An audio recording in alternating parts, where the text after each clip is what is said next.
Welcome to MTG Anarchy, where we take a look into the world of Magic the Gathering and throw a little bit of mischief and chaos into the mix. My name is Michael, and it's great to see you guys here. Today, we are actually going to be looking at a news article from Wizards of the Coast. As of February 15th of 2020, this was posted, but Challenger Decks for 2020, this was by Kendall Pepple, or People. Again, I don't know how to pronounce his name. I do apologize, or their name. But with that said, we're going to be discussing the 2020 Challenger decks. Now, I have seen these products beforehand, and I've never gotten myself a Challenger deck just because it's something I wasn't never really interested in. But you know what? Everybody has an interest somewhere or another. So let's actually discuss that.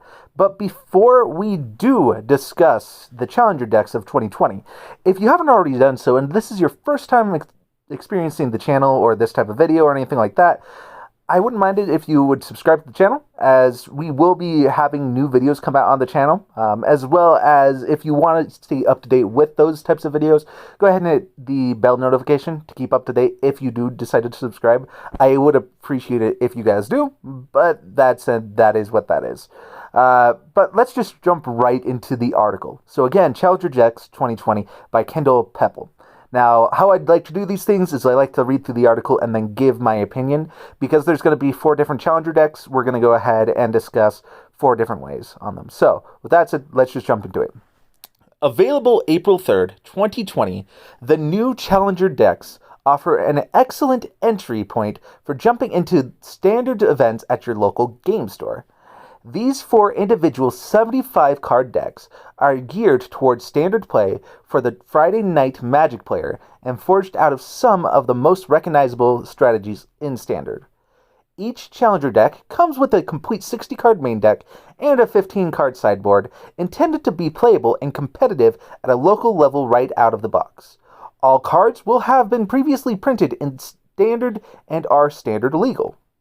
These decks will be available worldwide in English, with Japanese available in Japan.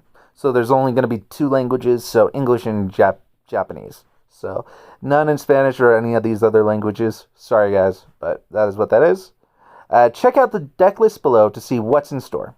So here we're going to jump right into the deck list. Let's get started. The first deck list is under the name Allied Fires. It has 13 Planeswalkers. 3 of these are on the Master list.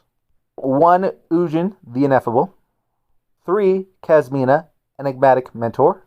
2 Saheeli, Sublime Artificers. And 4 Narset, Parter of Veils. If you want to check any of those more, you can pause the video, that sort of thing there. Creatures-wise, it's going to have 1 Kenrith, the Returned King. And 2 Fae of Wishes. Sorceries, we're looking at 3 Deafening Clarion. 2 Drawn from Dreams, 2 Time Wipes. Enchantments, we're looking at 4 Fires of Invention, 2 Banishing Lights, 4 Omen of the Sea. Lands, 1 Steam Vent, 1 Temple of Enlightenment, 1 Temple of Epiphany, 1 Temple of Triumph, 4 Interplanar Beacon, 3 Swift Water Cliffs, 3 Tranquil Coves, 4 Wind Scarred Crags. Then we have 5 islands, 2 mountains, and 2 plains. So that is your main 60-card deck. In the sideboard, we have an additional Sarkhan the Masterless, 1 Time Wipe, 1 Mass Manipulation, 1 Ashiok Dream Render, 1 Devout Decree, 1 Dovin Hand of Control, 1 Dovin's Veto, 2 Fries, 2 Revoke Existence, and 3 Thirst for Meanings. So that is the deck list for Allied Fires. I think for a standardized deck, it's not that bad looking of a deck in general. Of course, I personally do not play Standard, but to get a Steam Vent and a couple of the Scrylands and everything like that, I think it's not bad. Besides getting a playset of Narsets in there, a couple Saheelis, a couple of Kasminas, and Ugin, I mean, that's not bad. And it comes with a Kenrith, the Returned King. So, I mean, you'll get some value back. I don't know how much these are going for. I'm guessing around 25, but not bad for the deck list. Honestly, it's more Planeswalker-centric, so... Okay, so when it comes to the stats, this is the stats of what's in the deck, or what's part of the sideboard as well.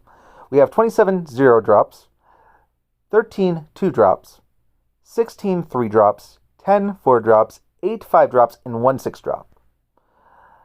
Then, looking into the color pie, we're having 10 cards that are red, 7 cards that are white, 19 cards that are blue, and 11 cards that are multicolored. So again, that would include colorless and that sort of thing.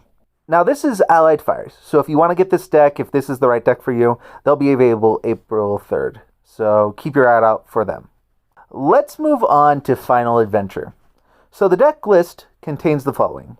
1 Vraska Golgari Queen, 2 Blacklance Paragons, 2 Knight of Ebon Legions, 2 Midnight Reapers, 4 Lovestruck Beasts, 2 Murderous Riders, 4 Edgewald Innkeepers, 4 Foulmire Knights, 4 Order of Midnights, 4 Smitten Swordmasters. For sorceries, we have 2 Find and Finality. For instance, we have 2 Disfigures. Artifact, we have 4 Lucky Clovers. And then out of the lands, we have 23. We have 2 Castle Walkflames, 1 Fabled Passage, 1 Temple of Milady, 3 Jungle Hollows, 7 Forests, and 8 Swamps. That is your 60 cards in the main deck. Let's check out the sideboard. In the sideboard, you have 2 Massacre Girls, 1 Cling to Dust, 4 Duress, 2 Crawl Harpooner, 4 Noxious Grasp, and 2 Thrashing Brontodon. So again, that's your sideboard of the 15, and that's your 60 there. So looking at the stats, we have 23 0-drops, 17 1-drops, 22 2-drops, 10 3-drops, 1 4-drop, and 2 5-drops. Also looking at the color pie, we have 3 cards that are multicolored, 12 cards that are green, and 33 cards that are black. So that is your deck list for Final Adventure. If you're looking to get this one, then that's what to expect. To me, I think going ahead and getting the Murderous Riders, that's great to get. The Knight of Ebon Legions, I love that as a card. The Vraska Golgari Queen, it'd be surprising to see what type of version they have. Maybe it's just the regular, but if it's that extended borderless one, I think that would look great. And then for it to even have 1 Fabled Passage and 2 Castle Lockflames, not bad. That one's actually not a bad deck. Alright, our next deck is Cavalcade Charge. So let's take a look right into this deck to see what's going on. For Planeswalkers, we have 3 Chandras, Acolyte of Flames. For creatures, we have 4 Bonecrusher Giants, 4 Fervent Champions, we have 4 Runaway Steamkins, we have 4 Torbran, Thane of Redfell, 4 Rimrock Knights, 4 Scorch Spitters, and last to round it up, 3 Tin Street Dodgers. For sorceries, we have 4 Light Up the Stages. For artifacts, we have 1 Embercleave, and for enchantment, we have 4 Cavalcade of Calamities. Looking at lands, we have 3 Castle Embriths and 18 Mountains. And that is your 60-card deck. Let's move to the sideboard. In your sideboard, you have the following. 3 Experimental Frenzies, 3 Satyr's Cunnings, 4 Shocks, 3 Slaying Fires, and 2 Tybalt Rakish Instigators. So that is your deck list. Let's take a look at the stats. So, for the stats, we have 21 0-drops, 18 1-drops, 12 2-drops, 16 3-drops, 7 4-drops, and 1 6-drop. And out of the full deck, you have 54 cards that are red. So that's your stat list. So that was Cavalcade Charge. Honestly, with this deck, it's what it's meant to do. It's supposed to be, let's go ahead and burn people and do mono red rush. It's one of those things. Honestly, it is what it is. So I think it might be a good deck, especially with the 3 Chandras, the Torbrins, the Runaway Steamkins. I mean, hey, that's good. And you got an Embercleave, so Embercleave's up in value. So yeah, I'd pick this up if you are able to do so. Now we're moving on to the final deck, Flash of Ferocity. And let's take a look into what's going on with this deck. Let's move on to creatures.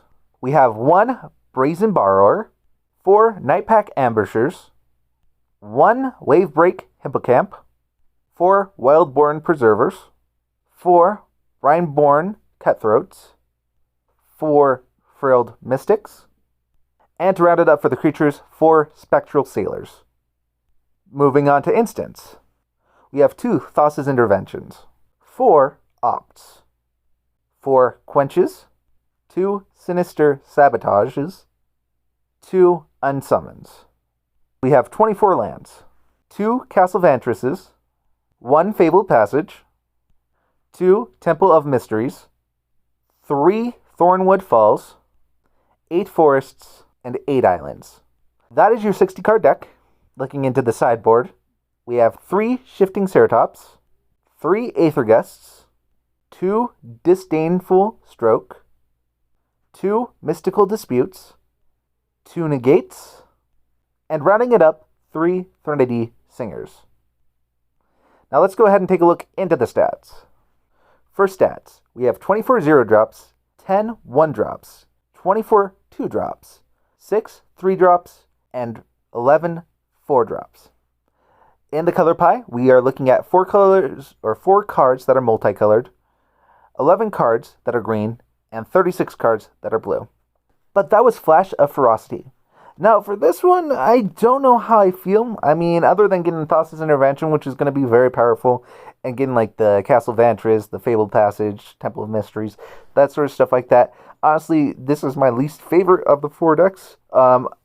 And then there's Brazen Borrower, so I mean, those prices will go down in value, but honestly, this one is potentially my least favorite, and it's not a bad deck list. I mean, this is my opinion.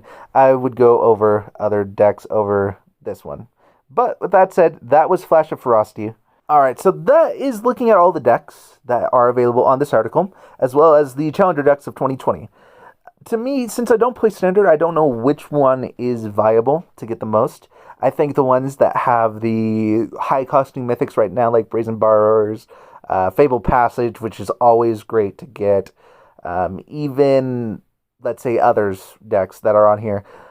The Vraska, I don't know if they're going to do the full borderless card. If they give that one in there, holy cow, that's amazing. But that's just my opinion on that one. Either way, though, what do you guys think? Do you guys think these are good Challenger decks? Do you guys think that they're not? What's your opinion overall on the Challenger decks? Let me know in the comments down below. But with that said, that has been today's video. So we're going to end that off here. So if you liked this video and feel like this should be shared out there, go ahead and do so by liking and sharing the video. Also, if this is your first time seeing this type of video and you want to see more content, go ahead and subscribe to the channel. As well as if you want to see new notifications or new content coming out for this channel, go ahead and hit the bell notification. So then that way you can keep up to date. But with all of that said, this is Michael from MTG Anarchy. I appreciate you guys seeing this video. And if you haven't already done so, hopefully this gives you a little bit of mischief and chaos into your day. Take it easy.